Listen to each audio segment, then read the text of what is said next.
နိုင်ငံမှာဖြစ်သွားတဲ့ဒီဖြစ်စဉ်ကိုတစ်ချက်နားထောင်ကြည့်အောင်ရှင်ထိုင်းဖုန်ကြီးတစ်ပါးနဲ့ကောင်မလေးတစ်ယောက်ပေါ့နော်ဒီကောင်မလေးကဆိုလို့ရှင်ပတ်စံရလို့ရှင်လို့မျိုးသူ့ကိုယ်သူရောင်းစားတဲ့သဘောလို့မျိုးပေါ့နော်ဒီဖုန်ကြီးနဲ့ကောင်မလေးနဲ့ကျတော့ line ပေါ်မှာချိတ်ဆက်ကြတယ်ကောင်မလေးကသူကဖုန်ကြီးမှမသိဘူးလိုင်းပေါ်မှာချိတ်ဆက်ကြတယ်အဲ့ဒီချိန်မှာကောင်မလေးကလမ်းမှာထွက်ဆောင်နေပြီးတော့မှဖုန်ကြီးကကိုင်းနဲ့ရောက်ချလာတယ်သူတို့က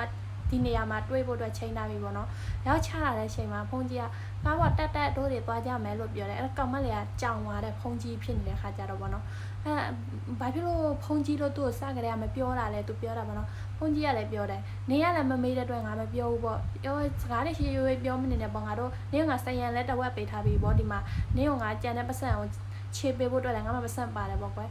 တက်ငါတို့သွားကြမယ်ဆိုတော့ပြောတယ်အကောင်မလေးညင်းတယ်မလိုက်ဘူးသူဖုန်ကြီးမှမသိတော့သူလက်ခံခဲ့တာပေါ့နော်ဖုန်ကြီးမှသိရင်သူလက်မခံခဲ့ဘူးပေါ့နော်နောက်မလို့ရှင်ဖုန်ကြီးယူလာတဲ့ပတ်စံလေးရောသူများလှူလာလောက်ထားတဲ့ပတ်စံလေးလားဆိုနေအဲ့ဒါတွေသွားပြီးစိတ်ဝင်စားနေသူ့ကိုဖုန်ကြီးပြောတယ်နေစိတ်ဝင်စားရမှာကဒီမှာငါမှနေကိုပေးဖို့ကြံတဲ့ပတ်စံတစ်ဝက်လည်းပါတယ်အဲ့တော့နေအဲ့လောက်ပဲပြီးပြီပေါ့ဒါကောလုံးပြီးပေါ့နေတက်သွားမယ်ငါတို့သွားမှာပေါ့နော်အဲ့ဒါနဲ့ကောင်မလေးပြောတယ်သူတို့ပြောထားတာတွေဂတိပေးထားတာတွေကိုပြန်ရုပ်သိမ်းတယ်ပေါ့နော်ဖုန်ကြီးဖြစ်နေတဲ့အတွက်သူမလိုက်နိုင်ဘူးဖုန်ကြီးလည်းဖုန်ကြီးကြောင့်ဖုန်ကြီးပြန်มาတော့သူအဲ့လိုမျိုးပြောတယ်ဟာအဲ့လိုမရဘူးပေါ့ဖုန်ကြီးပြောအဲ့လိုမရဘူးနင်းကငါပတ်စံနဲ့တဝက်ပေးထားပြီးပေါ့သွားမယ်ပေါ့တက်ပေါ့ကောင်မလေးကလုံးဝမလိုက်ဘူး